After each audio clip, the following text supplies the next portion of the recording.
যে শাসক দলের দেওয়াল লেখা মুছে দেবে রাত্রির অন্ধকারে। আর আমরা এই রাজনীতি করি না, কারণ নওশাদ সিদ্দিকী ভাইজান যে রাজনীতিটা করেন তিনি সমাজ পরিবর্তনের রাজনীতি করেন। তৃণমূলের দেওয়াল লেখায় কাদা মাটি লাগিয়ে মুছে দিল রাতের অন্ধকারে। আইএসএফের কর্মী সমর্থকদের বিরুদ্ধে অভিযোগ।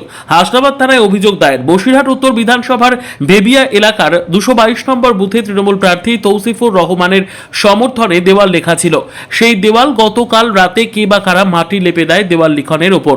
এলাকার তৃণমূল নেতৃত্বের দাবি, আইএসএফের বেশ কিছু কর্মী সমর্থক গত দুদিন আগে তৃণমূলে যোগ দিয়েছেন এই এলাকায়। সেই কারণে আইএসএফের অন্যান্য সমর্থকেরা রাগের বশবর্তী হয়ে দেওয়াল লিখনটা মুছে দিয়েছে। যদিও এই বিষয়ে বসিরহাট উত্তর বিধানসভার আইএসএফ প্রার্থী মুসা কারিমুল্লাহ বলেন, এটা তৃণমূলের চক্রান্ত, নিজেরা করে আমাদের উপর দোষ দিচ্ছে। তার কারণ ওরাই বেশ কিছুদিন ধরে আমাদের ফ্ল্যাগ ফেস্টুন ছিঁড়ে দিচ্ছে।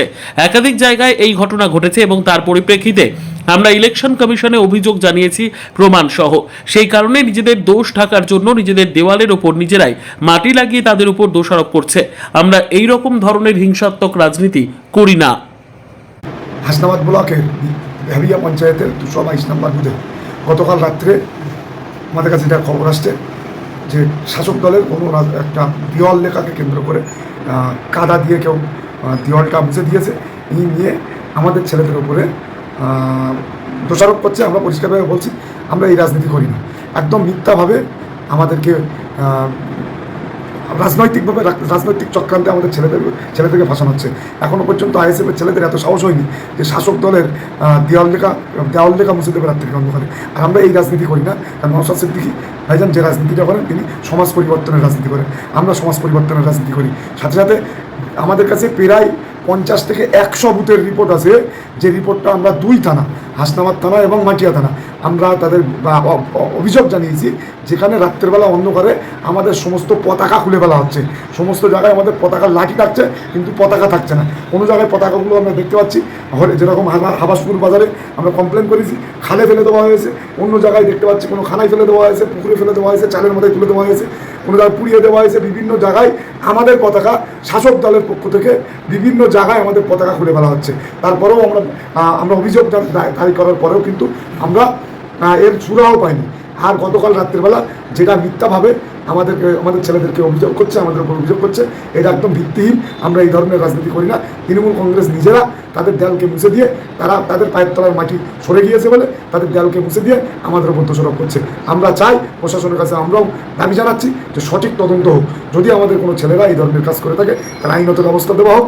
তারপরে যদি তৃণমূল কংগ্রেসের বন্ধুরা যদি তারা নিজেরা মুছে ফাঁসানোর ব্যবস্থা করে বা ফাঁসানোর চেষ্টা করে, আমাদের তাদের যেন যোগ্য জবাব দেওয়া হয়। আইনতভাবে তাদের যেন কঠোরতম শাস্তি দেয়, এই দাবি করছি।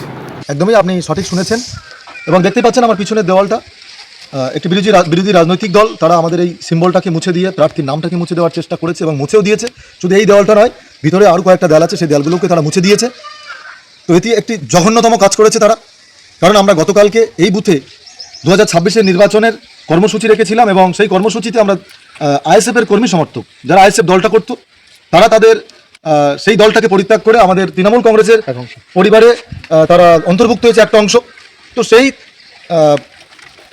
কর্মসূচিতে আমরা তাদেরকে যোগদান করাই এবং যে আজকে পশ্চিমবাংলায় যে দুটি ভাই মিলে এই পশ্চিমবাংলার সম্প্রীতিটাকে নষ্ট করছে, তাদের সত্যটাকে মানুষের সামনে তুলে আনা, শান্তি শৃঙ্খলাভাবেই আমরা মিটিং করেছি। তার পরপরই আমরা মিটিং স্থল থেকে যে যার ঘরে ফিরে যাই।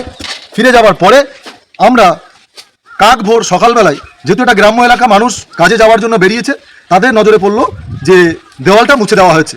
গ্রামের মানুষ উত্তপ্ত ছিল, যারা তৃণমূল দলটা করে তাদের একটাই কথা যে আমাদের সিম্বলে কেন হাত দেওয়া হয়েছে। আমি এসে পরিস্থিতিটাকে সামাল দিই এবং মানুষকে আশ্বস্ত করি এবং প্রশাসনের দ্বারস্থ আমরা হয়েছি। প্রশাসন আশ্বস্ত দিয়েছে যে আমরা এর পরিপূর্ণ তদন্ত করব এবং দোষীকে শাস্তি দেব।